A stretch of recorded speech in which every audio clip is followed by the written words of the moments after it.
What happens when an old friend calls you up asking you to come explore their hole? Well, you end up on an adventure full of tentacles, arseholes, and a whole lot of fun. Let's dive in to Dave the Diver.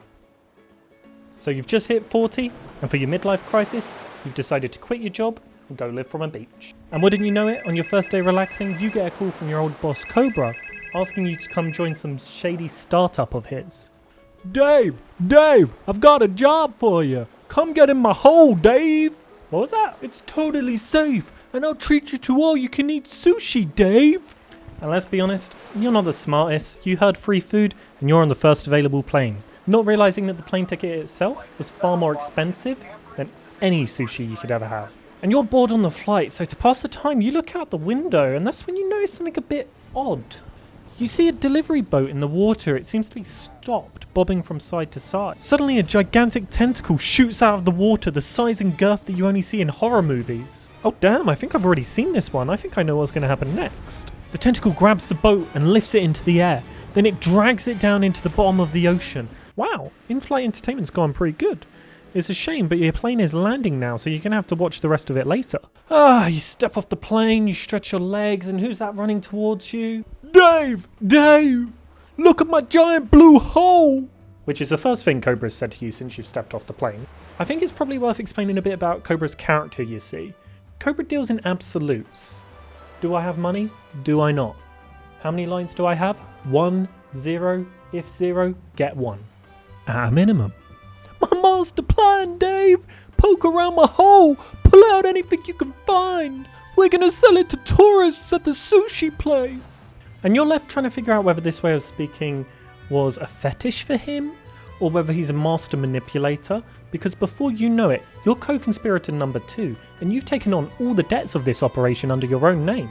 The hole, it gets bigger. Go look, back and forth, left and right. You could get in any way you like. So you decide to have a little bit of a look around Cobra's hole, and after overfishing enough to make Japan impressed, you both decide it's time to go check out the restaurant. And that's when you get introduced to co-conspirator number 3, Buncho. Unfortunately, before you can get to business, an earthquake rocks the shop and you're in need of some repairs. It's a good thing you've got insurance, right? You've got insurance, right? So now you're both metaphorically in the hole and literally in the hole to pay off your debts. So you better hope this business becomes a unicorn and you can ride it to the moon. And so begins your new life of working 10 hours in the ocean, 10 hours in the restaurant, desperately trying to sell your very, very good £1 fish. And you start to contemplate whether this is the life you really wanted to sign up for. Not long into your new soul-crushing existence, you get a phone call from someone and you're not sure who it is. Now statistically, you're either Gen Z or a millennial, so you let that sucker ride for a long time. And it's only on the 5th redial that you finally get the nerve to pick it up and answer. Hey, are you the guy that's been poking around Cobra's hole? Weird, I didn't think you'd be Cobra's type. You don't look very professional, and you're a bit... buoyant. Anyway, I need you to do something for me. And you're just straight up stunned. Does everyone speak like this around here? Why is she being an asshole to you? Why are you standing around being an idiot? Get in the hole and get me something. Then I'll maybe give you, like, a reward. And I do need to reiterate, you are a very simple man. So when you hear the word reward, you think, that could be rent, that could be food. Fuck it, I'll take either. At this point, you're pretty weak. It takes about 40 minutes just to kill a guppy. And what's this? While foraging around under the water, you manage to find... What's that?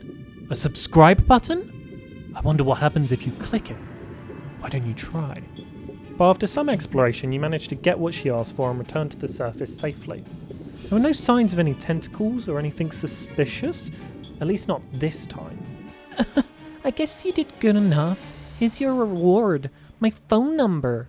And that's when you fly into a blind rage. You have caller history. You already had her phone number. This wasn't a reward. This was a scam. She's a grifter. Go get a gun, bro. And that was a bit of an escalation. You don't know whether he's trying to defend your honor or whether he has a problem with women. But either way, you've just been introduced to co-conspirator number 4, Duff. I get it, I too have been scorned by women in the past, my young Padawan, but that is why I solely enjoy life's pleasures through my 2D waifus. And if you had have joined my Sigma Male Grind Set Discord server, of which I am the lead moderator, you would have never had this problem. A gun? What type? I've got many schematics downloaded from the dark web via a secure tunnel. I guess you're a simpleton. Just get me a rope and some scrap iron and I'll 3D print the rest. What the fuck was that shit?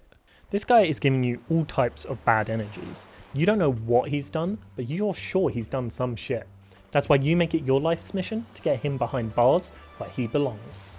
So you decide to go along with just a tiny bit of entrapment here, just a little sprinkle, just enough to go along with him and get some dirt so that he can end up rotting in jail. First things first, you dive down into the ocean and you end up finding a bit of rope next to a bit of scrap iron with the initials JE carved into them, and you take it back to Duff. And to your absolute horror, he genuinely does manage to build you a fully functioning gun. And while he's doing it, he's got all these cybernetics and shit, and you can't help feel a little bit dirty because it does kind of look fucking cool. You got your gun in hand and you're ready to roll. That's when your alarm goes off, telling you that it's time to go work the graveyard shift at the restaurant. Suddenly a stern looking lady walks in, and you wonder if Cobra's sent her to test your metal with your new gun.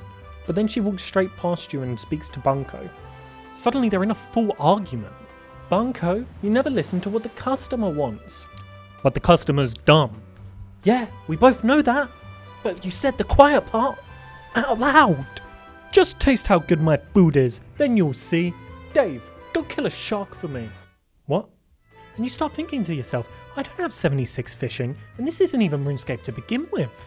And then Bunko throws an old VHS copy of Jaws at you and tells you to study it to go kill a shark. But you don't even have a VHS player. This is in 1990. What century is Bunko from? Either way, there's clearly a lot of pent-up sexual tension here, and you need to get the fuck out of there before they jump on one another. So you upgrade your dive suit, you pick up your gun, and you update your will. It's time to hunt a shark. You're out hunting for hours, and that's when you spot it. Lifeless eyes, black eyes like a doll's eyes. It charges you and gets a good bite out of you. You try to fight back, but you couldn't figure out how to watch Jaws and it wasn't on Amazon Prime. And then he really starts fucking your shit up. And you think to yourself, what would the one who lives in a pineapple under the sea do? And you quickly run the fuck away. Oh shit, now there's two of them. Something's off about this one though. This isn't a shark. This shark doesn't have fins. This shark got hands. And he's using them. He's pummeling you into the ground with his fish shark hands. And suddenly you've been beaten up by a creature that swims in its own piss and shit. You think to yourself, I will not go gently into that good night. And you know you will win if you just get better RNG this time on your weapons. And that's when you see them. Black eyes. Lifeless eyes like a doll's eyes. This time, you dodge the charge. 1, 2, and you managed to kill it. You did good, son. Now take the corpse back to Bunko to make that woman proud. And he does make that meal. He does try to make that woman proud. But you totally agree with her. You see exactly what she's saying. This meal is hideous to look at. But one bite from it, and you're pretty sure she's just had a full-blown orgasm in the restaurant.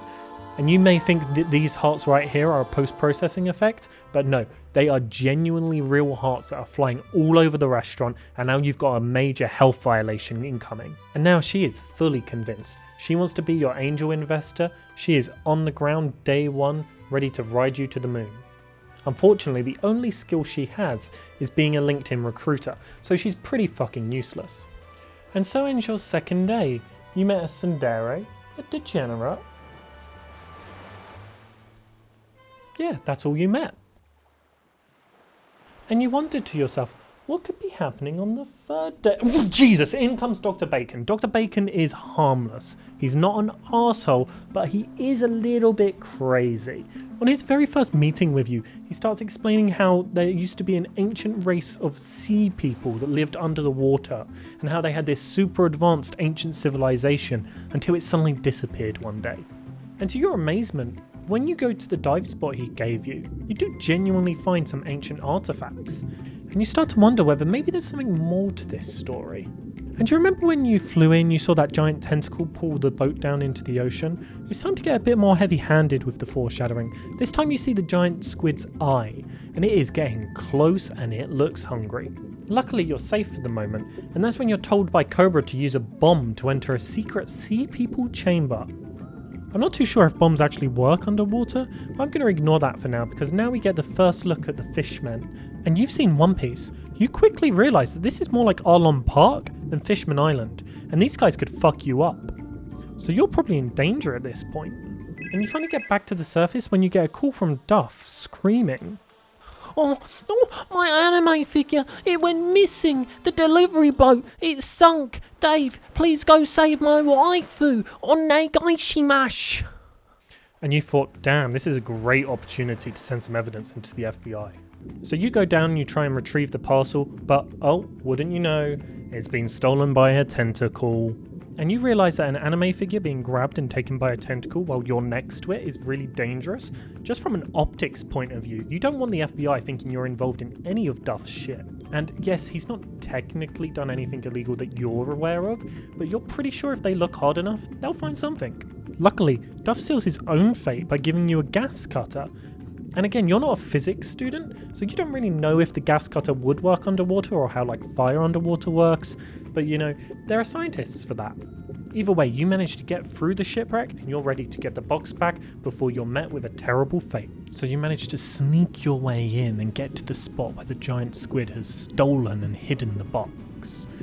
Unfortunately, you managed to accidentally wake up the giant squid, so now you're in for the first boss fight. And you can tell this giant squid has been practicing. He's been waiting for you. It's like he's been hitting the gym or watching some hentai or some shit, because he's using those tentacles to their full effectiveness. But your entire journey's been building to this as well. You have to take Duff down. Dodge left, dodge right, dodge under. Sometimes not dodging tentacles very well. You manage to get a jab into its eye and he knocks you back. But don't worry, you try again. You've got the strength, you've got the power, you still keep going. And he tries to shield his eyes with his tentacle, but then he can't see you, so he has to pull it away, and that's your opportunity to strike again, and you manage to kill it.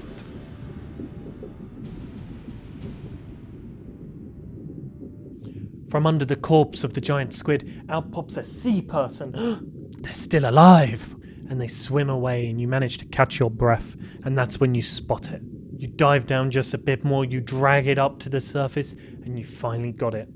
You've got all the evidence you need to put Duff behind bars. Duff's days are numbered. And this is really the end of the first chapter.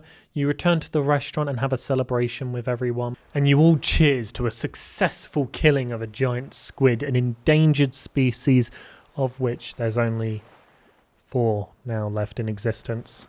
All male. Well, extinction's a bitch. So yeah, that was your adventure as Dave the Diver. Full of shitty people and some not shitty people, but really that's life, and then you die, so, you know, enjoy. Thanks for watching everyone, I hope you liked this video. I'll see you next time. Bye bye.